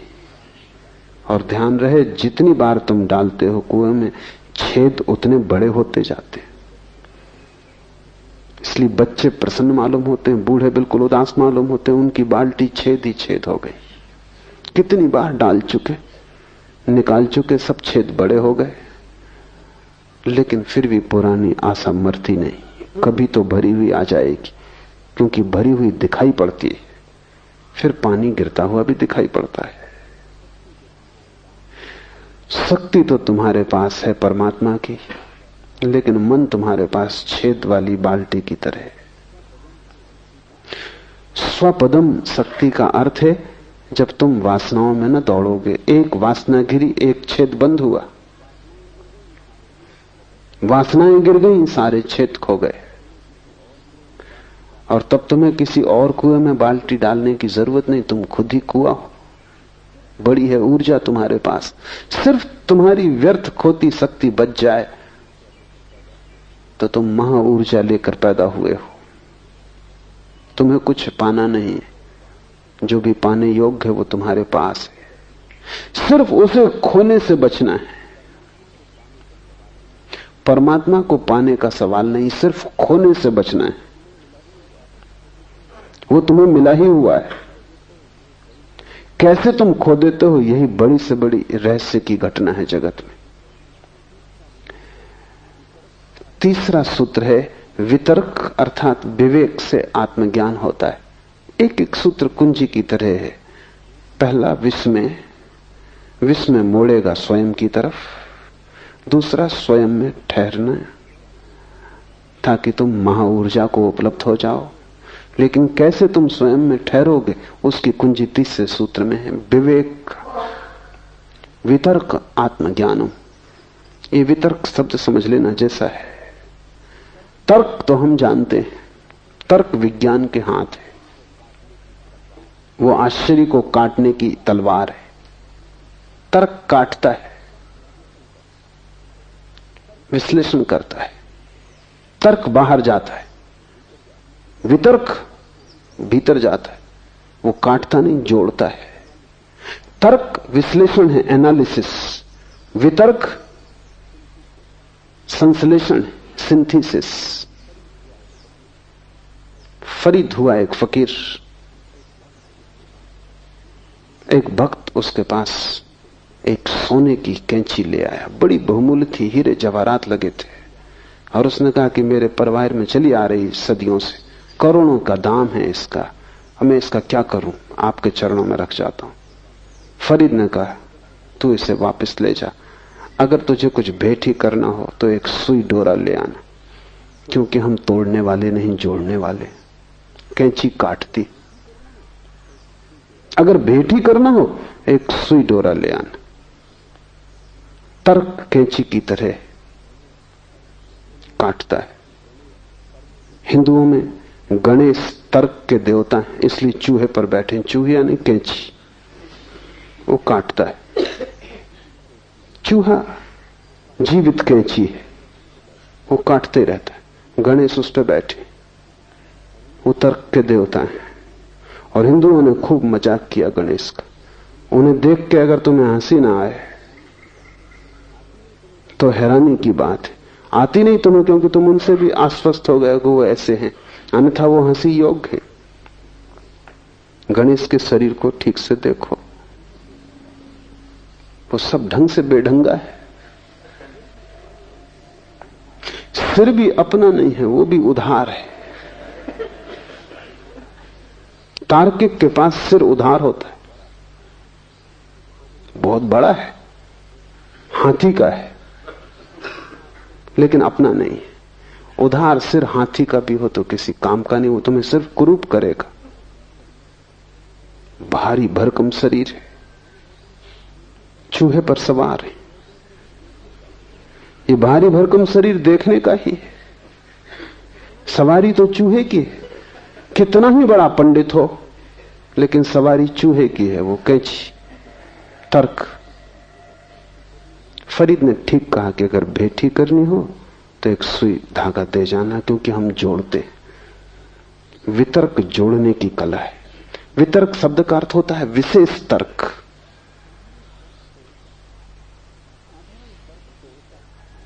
साधारण तर्क तोड़ता है, विशेष तर्क जोड़ता है। बुद्ध, महावीर, शिव, लाओसे, वे भी तर्क करते हैं, लेकिन उनका तर्क वितर्क है। एक और तर्क है जिसको हम कुतर्क कहते हैं। 3 तरह की संभावनाएं। तर्क तोड़ता है, विश्लेषण करता है, लेकिन लक्ष्य उसका बुरा नहीं, आश्चर्य को हल करना है। उसे तोड़ने में रस नहीं है, तोड़ना प्रक्रिया है। लक्ष्य तो किसी सिद्धांत की उपलब्धि है जिससे कि आश्चर्य समाप्त हो जाए, चीजें साफ सुथरी हो जाएं। लक्ष्य सृजनात्मक है तर्क का, लेकिन जब तर्क का कोई लक्ष्य ही नहीं होता और सिर्फ तोड़ना ही लक्ष्य हो जाता है, जब मजा मारने में ही आने लगता, तब हम उसे कुतर्क कहते हैं। तर्क पागल हो जाए तो कुतर्क हो जाता है। विक्षिप्त अवस्था है तर्क की, तब वो पागल हो जाता, तब वो तोड़ने में लग जाता है। तब कोई और लक्ष्य नहीं रह जाता, नष्ट करना ही रसपूर्ण हो जाता है। वितर्क तर्क की अंतर यात्रा है। तुम यहां तक आए हो घर से चल के, तो नजर, तुम्हारी दृष्टि, तुम्हारी दिशा इस तरफ रही, मेरी तरफ रही, पीठ घर की तरफ हो गई थी। यहां से जब तुम लौटोगे घर की तरफ, रास्ता वही होगा। रास्ते में क्या फर्क पड़ना है, रास्ता वही होगा, सिर्फ दिशा बदल जाएगी। पीठ मेरी तरफ होगी, मुंह घर की तरफ होगा। तर्क और वितर्क में रास्ता तो वही है, इसलिए उसको वितर्क कहते हैं। विशेष तर्क, रास्ता तो वही है लेकिन दिशा बदल गई। पहले तर्क दूसरे की तरफ जा रहा था, पदार्थ की तरफ, अब अपनी तरफ आ रहा है, घर की तरफ। और दिशा बदलने से सारा का सारा गुणधर्म बदल जाता है। दूसरे की तरफ जाता था तो तोड़ के ही जाना जा सकता था, क्योंकि दूसरे में प्रवेश करना हो तो तोड़ के ही प्रवेश हो सकता है, और कोई उपाय नहीं। अगर तुम मेडिकल कॉलेज में जाओ तो वहां तुम विद्यार्थियों को काटते हुए पाओगे, मेंढक को काट रहे हैं, क्योंकि उसके भीतर जानना है, और तो कोई उपाय भी नहीं। मेंढक को काट के ही भीतर जाना जा सकता है, लेकिन खुद के भीतर जानना हो तो काटने का तो कोई भी जरूरत नहीं, क्योंकि तुम भीतर मौजूद ही हो।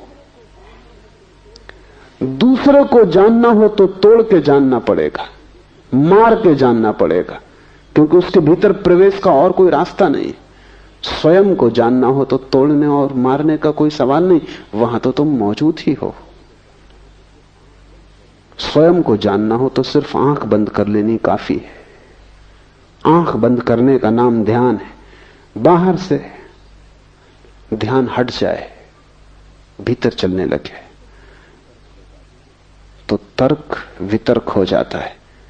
वितर्क का ही दूसरा नाम विवेक है, होश, अवेयरनेस। और ये विवेक या वितर्क संश्लेषण की प्रक्रिया है। जैसे जैसे तुम भीतर आते हो वैसे वैसे तुम इकट्ठे होते जाते हो। ऐसा समझो कि एक वर्तुल है, बड़ी उसकी परिधि है, वर्तुल के मध्य में उसका केंद्र है। अगर तुम परिधि पर दो बिंदु बनाओ तो दूर होंगे, फिर दोनों बिंदुओं से तुम दो रेखाएं खींचना शुरू करो केंद्र की तरफ, तो जैसे जैसे दोनों रेखाएं केंद्र के करीब आएंगी वैसे वैसे पास आने लगेंगी, और पास और पास, और जब केंद्र पर दोनों आ जाएंगी तो एक ही रेखा रह जाएगी, दो नहीं, केंद्र पर मिल जाएंगी। अगर इन्हीं दो रेखाओं को तुम परिधि के बाहर फैलाते चले जाओ तो ये दूर होती जाएंगी, और दूर और दूर और दूर, अनंत आकाश में इनकी अनंत दूरी हो जाएगी। तुम्हारे भीतर से जब तुम बाहर की तरफ जाते हो तो चीजें एक दूसरे से दूर होती जाती, फासला बढ़ता जाता है। इसलिए हजार तरह के विज्ञान पैदा हो गए, होंगे ही, क्योंकि फासला बड़ा होता जाता है। रोज नए विज्ञान पैदा हो रहे हैं, क्योंकि जैसे जैसे हम आगे बढ़ते हैं और फासला हो जाता है। वैज्ञानिक बहुत परेशान है, क्योंकि वे कहते हैं एक विज्ञान की भाषा दूसरे की समझ में नहीं आती, और अब ऐसा एक भी आदमी पृथ्वी पर नहीं जो सभी विज्ञान को समझता हो, जो सभी के बीच कोई संश्लेषण कर ले। ऐसा तो बहुत कठिन हो गया मामला, एक ही विज्ञान को जानना असंभव जैसा है। तो दुनिया में ज्ञान बहुत है लेकिन संश्लेषण बिल्कुल खो गया। और धर्म एक है, उनके नाम कितने ही अलग हों, क्योंकि जैसे ही कोई व्यक्ति भीतर की तरफ आता है फासला कम होने लगता है, केंद्र पर सब चीजें जुड़ जाती। केंद्र परम संश्लेषण, अल्टीमेट सिंथेसिस है। वितर्क अर्थात विवेक से आत्मज्ञान होता है। तोड़ो मत, बाहर मत जाओ, दूसरे पर ध्यान मत रखो, भीतर ध्यान लाओ, जोड़ो, धीरे धीरे सरकते आओ केंद्र की तरफ, उस जगह पहुंच जाओ जहां तुम्हारे प्राणों का मध्य बिंदु है। वहां ठहर जाओ, वहां ऊर्जा उत्पन्न होगी। वो जो हम प्रकाश देखते हैं बुद्ध और महावीर में, वो जो हम आनंद देखते हैं कृष्ण में, मीरा में, चैतन्य में, वो किस बात का आनंद है? वो रोशनी किस बात की खबर है? वे उस जगह पहुंच गए जहां अनंत ऊर्जा का स्रोत है। अब वे दरिद्र नहीं है, अब वे दीन नहीं है, अब वे किसी से मांग नहीं रहे हैं, अब वे सम्राट हो गए। उनका सम्राट होना तुम्हारी भी संभावना है, लेकिन एक एक कदम उठाना जरूरी है। विस्मय, स्वामी स्थिति की धारणा, वितर्क से स्वयं तक पहुंचने का उपाय, और चौथा सूत्र है लोकानंदा समाधि सुखम, अस्तित्व का आनंद भोगना समाधि सुख है। और जब तुम स्वयं में पहुंच गए, ठहर गए, तो तुम अस्तित्व की गहनतम स्थिति में आ गए। वहां सघनतम अस्तित्व है, क्योंकि वहीं से सब पैदा हो रहा है। तुम्हारा केंद्र तुम्हारा ही केंद्र नहीं, सारे लोक का केंद्र है। हम परिधि पर ही अलग अलग हैं। मैं और तू का फासला शरीरों का फासला है। जैसे ही हम शरीर को छोड़ते और भीतर हटते हैं, वैसे वैसे फासले कम होने लगते हैं। जिस दिन तुम आत्मा को जानोगे, उसी दिन तुमने परमात्मा को भी जान लिया। जिस दिन तुमने अपनी आत्मा जानी, उसी दिन तुमने समस्त की आत्मा जान ली, क्योंकि वहां केंद्र पर कोई फासला नहीं है। परिधि पर हम में भेद है, वहां भिन्नताएं, केंद्र में हम में कोई भेद नहीं है। वहां हम सब एक अस्तित्व रूप है। शिव कहते हैं उस अस्तित्व को स्वयं में पाकर समाधि का सुख उपलब्ध होता है। समाधि सुखम, इस शब्द को समझ लेना जरूरी है। तुमने बहुत से सुख जाने हैं, कभी भोजन का सुख, कभी स्वास्थ्य का सुख, कभी प्यास लगी तो जल से तृप्ति का सुख, कभी शरीर भोग का सुख, संभोग का सुख। तुमने बहुत सुख जाने, लेकिन इन सुखों के संबंध में एक बात समझ लेनी जरूरी है, और वो ये कि उन सुखों के साथ दुख जुड़ा हुआ है। अगर तुम्हें प्यास ना लगे तो पानी पीने की तृप्ति भी ना होगी। प्यास की पीड़ा तुम झेलने को राजी हो तो पानी पीने का मजा तुम्हें आएगा। दुख पहले और दुख लंबा और सुख क्षण भर, क्योंकि जैसे ही कंठ से पानी उतरा तृप्ति हो गई, फिर दुख, फिर प्यास। भूख ना लगे, भूख की पीड़ा ना हो तो भोजन की कोई तृप्ति नहीं। इसलिए एक दुनिया में बड़ी दुर्घटना घटती, जिनके पास भूख है उनके पास भोजन नहीं। वे भोजन का मजा ले सकते थे, उन्हें भोजन में सुख आता, क्योंकि वे बड़ा दुख झेल रहे हैं भूख का। और जिनके पास भूख नहीं है उनके पास भोजन है, वे भोजन का सुख ले नहीं पाते, भोजन से दुख ही मिलता उनको उल्टा।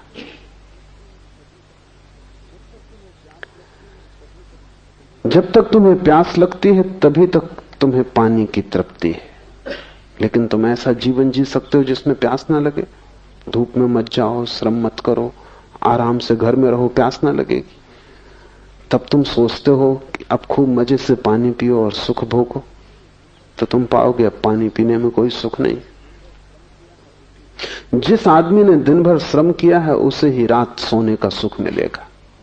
अभी बड़ी कठिन बात हो गई। अगर रात सोने का सुख चाहिए तो दिन मजदूर जैसी जिंदगी चाहिए।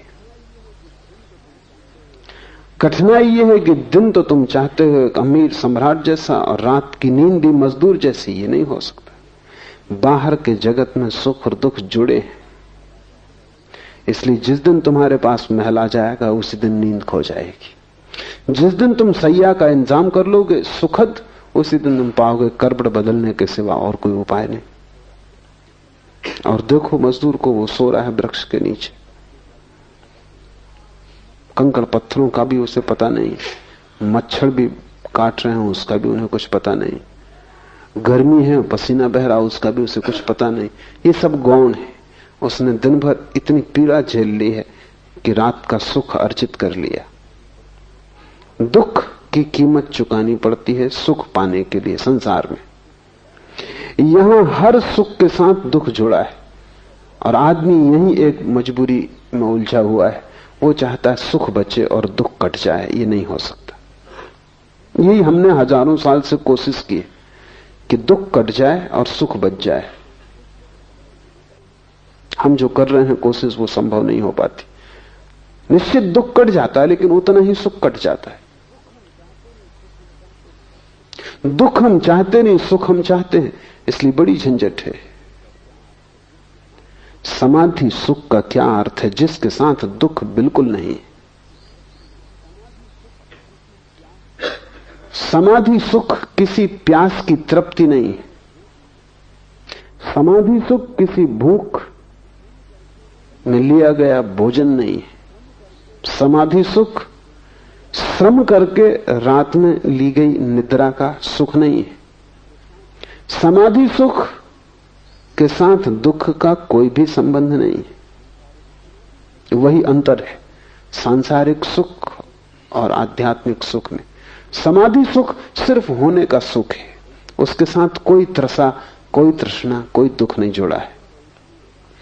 वो सिर्फ होने का आनंद है। इसलिए शिव कह रहे हैं लोकानंदा, अस्तित्व का आनंद है। तुम हो, बस इतनी ही बात आनंदपूर्ण है। इसमें कोई त्रसा और पीड़ा और इस सब का कोई संबंध नहीं। फिर ध्यान रहे कि आत्मा की न तो कोई प्यास है न कोई भूख है। इसलिए वहां कोई भूख और प्यास और उनकी तृप्ति से होने वाला सुख तो हो नहीं सकता। सारी भूख प्यास शरीर की है, इसलिए शरीर के सुख दुख से जुड़े ही रहेंगे। जो आदमी भी शरीर के सुख लेना चाहता है उसे दुखों की तैयारी रखनी चाहिए, और जितनी वो दुख की तैयारी रखेगा उतने ही शरीर के सुख ले सकता है। आत्मा का सुख शुद्धतम सुख है, वहां दुख का कोई उपाय नहीं है, लेकिन वो केंद्र पर घटता है। परिधि पर तो तुम शरीर हो, शरीर परिधि है, वो तुम्हारा घेरा है घर का, वो तुम नहीं हो। वो तुम्हारा बाहरी वर्तुल है। केंद्र पर तुम आत्मा हो। वहां एक नए सुख का आविर्भाव होता है। वो सुख सिर्फ होने का सुख है, सिर्फ होना मात्र। वहां दुख की कोई खाई नहीं है और वहां सुख का कोई शिखर नहीं है। वहां ऊंचाइयां नीचाइयां नहीं है, वहां पाना खोना नहीं है, वहां दिन रात नहीं है, वहां श्रम विश्राम नहीं है। वहां तुम सिर्फ हो, वहां शाश्वत होना है।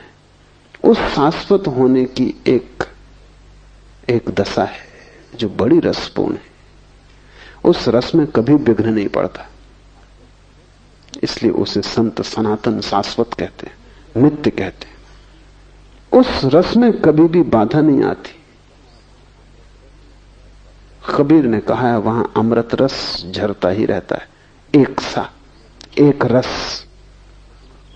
यहां भी वर्षा होती है, लेकिन उस वर्षा के लिए गर्मी का होना जरूरी है।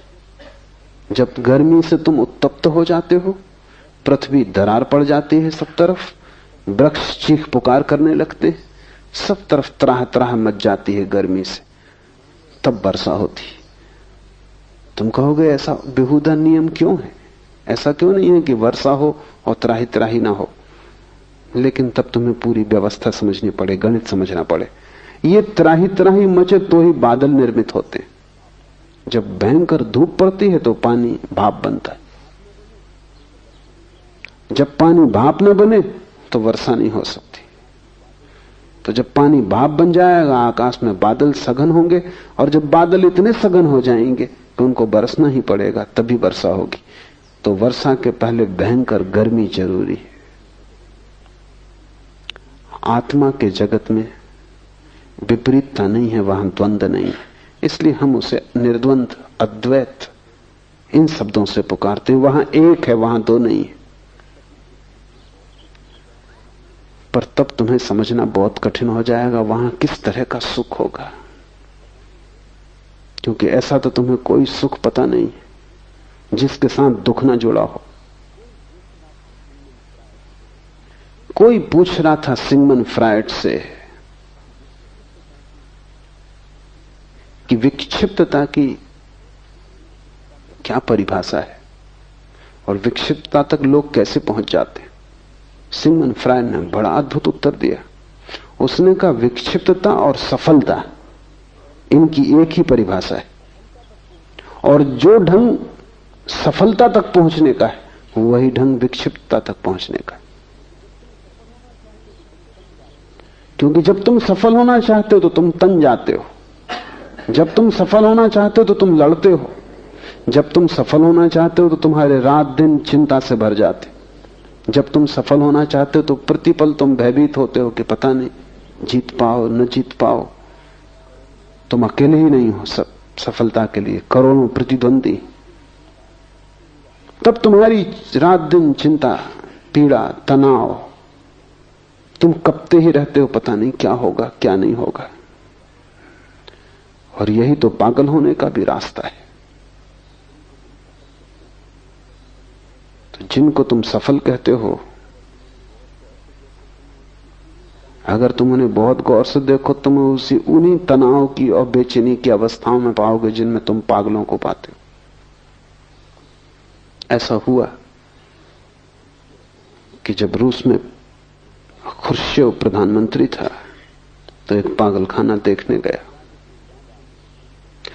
कुछ जरूरी बात उसे याद आ गई तो उसने अपने सेक्रेटरी को फोन करना चाहा, लेकिन बड़ी मुश्किल थी। वो लड़की जो ऑपरेटर होगी बीच में, उनको ध्यान ही नहीं दे रही थी। ध्यान न देने का कारण भी था जो पीछे साफ हुआ। खुर्शीव ने बार बार उससे कहा कि शीघ्र नंबर दो। उस लड़की कोई फिक्र ही नहीं की। तो खुर्शीव ने कहा, लड़की तू समझती है मैं कौन हूं? जो कि सदा ही सफल पद पर, धन पर पहुंचे आदमी की धारणा भीतर वो पूरे वक्त 24 घंटे कहता रहता, पता है मैं कौन हूं। चाहे बोले ना बोले, भीतर वो यही बोलता रहता, पता है मैं कौन हूं। क्योंकि इसी के लिए तो सारा गंवाया है, इसी पता करवाने के लिए। आखिर नहीं रहा गया। उसने कहा, लड़की तुझे पता है मैं कौन हूं? मैं खुर्शीव बोल रहा हूं, प्रधानमंत्री। उस लड़की ने कहा, मुझे पता नहीं कि आप कौन है, लेकिन मुझे पता है कि आप कहां से बोल रहे हैं। पागल खाने से।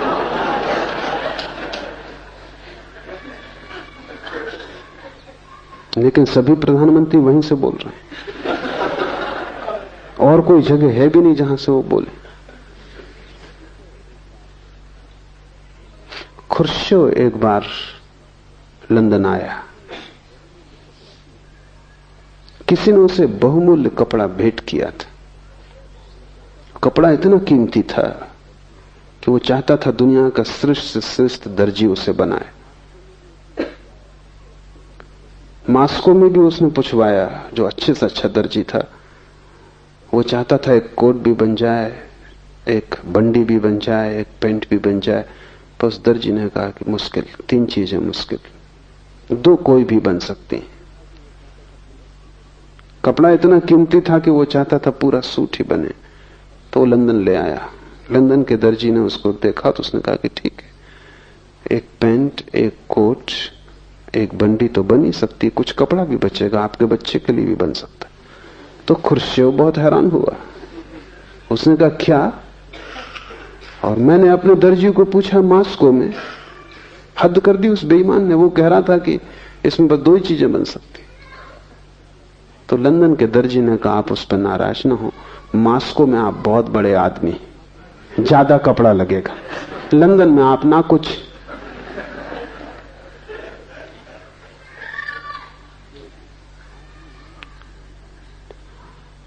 आदमी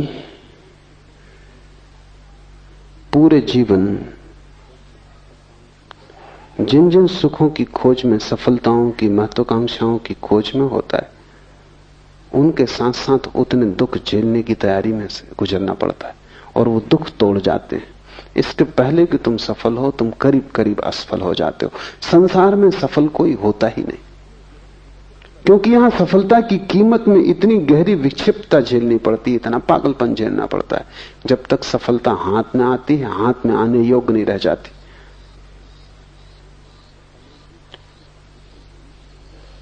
समाधि का सुख बिल्कुल भिन्न है। वहां मूल्य तुम्हें चुकाना नहीं, क्योंकि जो तुम पाने चले हो वो अभी मौजूद है इसी वक्त। वो कोई भविष्य नहीं है कि जिसके लिए तुम्हें यात्रा करनी पड़े, चलना पड़े, मेहनत करनी पड़े। वो अभी मौजूद है, इसी वक्त मौजूद है। वो तुम्हें मिला ही हुआ है, वो तुम्हारी स्वभाव सिद्ध संपदा है। और उसकी कीमत में कोई दुख नहीं है। लेकिन तब उसका स्वाद कैसा होगा? तुमने जो भी सुख जाने हैं उनमें से किसी से भी उसके स्वाद का पता नहीं चल सकता, क्योंकि उन सब में दुख मिश्रित है। तुमने जो जो अमृत जाना है, चखा है, उस सब में जहर पड़ा हुआ है। क्योंकि शरीर के साथ ही ये होगा ही। शरीर में जन्म और मृत्यु दोनों जुड़ी हैं, अमृत और जहर दोनों पड़े हैं। शरीर से तुम जो भी सुख जानोगे उसमें दुख रहेगा ही। लेकिन आत्मा सिर्फ अमृत है, उसकी कोई मृत्यु नहीं,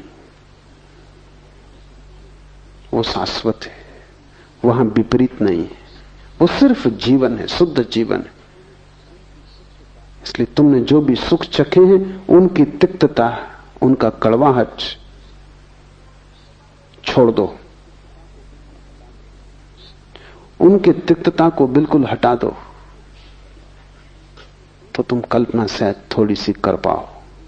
तुमने जो भी सुख जाने उन सब में से उनका विपरीत जो दुख का हिस्सा है वो अलग कर दो, तो थोड़ी सी तुम्हें झलक कल्पना में आ सकती है। लेकिन वो झलक भी पक्की खबर ना देगी, क्योंकि परिधि पर सिर्फ झलकें मिलती हैं। क्योंकि तुम कितना ही सोचो, जो तुमने नहीं चखा है उसके तुम प्रत्यय और धारणा ना बना सकोगे, चलना ही पड़ेगा। ये सूत्र बड़े कीमती हैं। विस्मय से भरो, मुड़ो स्वा की ओर, स्वयं में ठहरो ताकि महा ऊर्जा तुम्हें उपलब्ध हो जाए, जीवन तुम्हारा हो परम जीवन। विवेक से आत्मज्ञान को उपलब्ध हो जाओ, जागृति से, परम जागृति से, निद्रा को तोड़कर, और अस्तित्व का आनंद भोग सकोगे। तब तुम समाधि सुख तुम्हारा है। समाधि सुख के संबंध में कुछ बातें और। एक, जीवन में जो भी सुख तुम भोगते हो वो बहुत सी बातों पर निर्भर करेगा। तुम्हारी योग्यता, अयोग्यता, शिक्षा, अशिक्षा, शक्ति, सामर्थ्य, परिवार, संबंध, सब पे निर्भर करेगा। तुम अकेले नहीं हो वहां। अगर गरीब घर में पैदा हुए हो तो उसी सुख को पाने में तुम्हें जीवन भर गंवाना पड़ेगा। अमीर घर में पैदा हुए हो, जल्दी पहुंच जाओगे। अगर बुद्धिमान हो, चालाक हो, होशियार हो गणित में, तो जल्दी पहुंच जाओगे। अगर बुद्धू हो, काफी भटकोगे, पहुंच जाओ, संदिग्ध है। शरीर रुग्ण है, मुश्किल पड़ेगा। शरीर स्वस्थ है, जल्दी पहुंच जाओगे। संयोगिक है, हजार बातों पर निर्भर है। लेकिन समाधि सुख किसी बात पर निर्भर नहीं है, अनकंडीशनल है, बेशर्त है। न तुम्हारी बुद्धि पर, न तुम्हारे शरीर पर, न तुम्हारी योग्यता अयोग्यता पर, न तुम्हारी शिक्षा परिवार पर, सुंदर कुरूप, स्त्री पुरुष, किसी बात पर निर्भर नहीं। शूद्र ब्राह्मण, हिंदू मुसलमान, किसी बात पर निर्भर नहीं। जवान वृद्ध, कुछ किसी बात पर निर्भर नहीं। बेशर्त सुख है, क्योंकि वो तुम्हारी संपदा है, वो तुम्हारे पास है ही, तुम उसे लेकर ही पैदा हुए हो।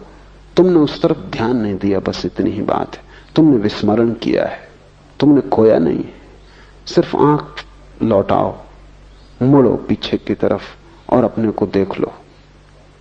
तो ऐसा कुछ नहीं कि बुद्धिमान ज्यादा समाधि सुख पा लेंगे, बुद्धू वंचित रह जाएंगे, ऐसा कुछ भी नहीं।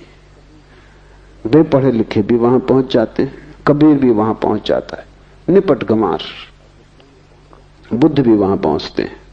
और जब दोनों पहुंच जाते हैं तो जरा भी फर्क नहीं है। समाधि सुख जीवन का स्वरूप है। तुम्हारी बाहरी परिधि काली है या गोरी, स्वस्थ या सुंदर, रुग्ण गैर रुग्ण, तुम्हारी बुद्धि में बहुत से शब्द भरे हैं कि थोड़े, शास्त्र तुमने ज्यादा जाने की कम, इस सब से कोई भी संबंध नहीं। तुम्हारा होना पर्याप्त है, तुम हो इतना काफी है। इसलिए समस्त ध्यान शुद्ध होने की खोज है। जहां तुम शरीर को भी भूल जाओगे, मन को भी भूल जाओगे, वहीं तुम्हें आत्मा का समाधि सुख, अस्तित्व का आनंद उपलब्ध होना शुरू हो जाएगा। किसी भांति बस इतना ही करो कि थोड़ी देर को शरीर तुम्हें स्मरण न रहे, मन स्मरण न रहे। जैसे ही शरीर और मन का विस्मरण होगा, आत्मा का स्मरण होगा। जब तक तुम्हें शरीर और मन का स्मरण रहेगा, आत्मा का स्मरण न रहेगा। क्योंकि शरीर और मन बाहर, आत्मा भीतर, तुम दोनों की तरफ एक साथ न देख सकोगे, एक की तरफ ही देख सकोगे। इस समाधि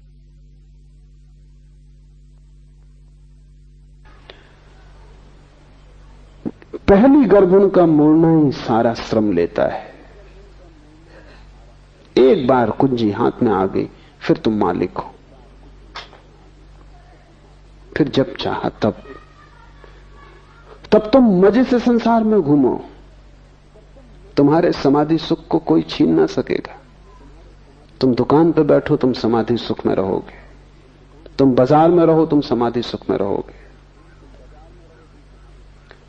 एक बात घटना शुरू होगी कि जो तुम्हारी बाहर सुखों की बड़ी दौड़ है वो अपने आप छीन होती जाएगी, क्योंकि जब महान सुख हाथ में आ जाए तो क्षुद्र सुखों की चिंता कौन करता है। जब हीरे जवाहरात हाथ में आ जाएं तो कंकड़ पत्थर आदमी अपने आप फेंक देता है, उन्हें फिर त्यागना नहीं पड़ता। इसलिए मैं निरंतर कहता हूं, ज्ञानी कभी कुछ त्यागता नहीं। जो व्यर्थ है वो छूट जाता है।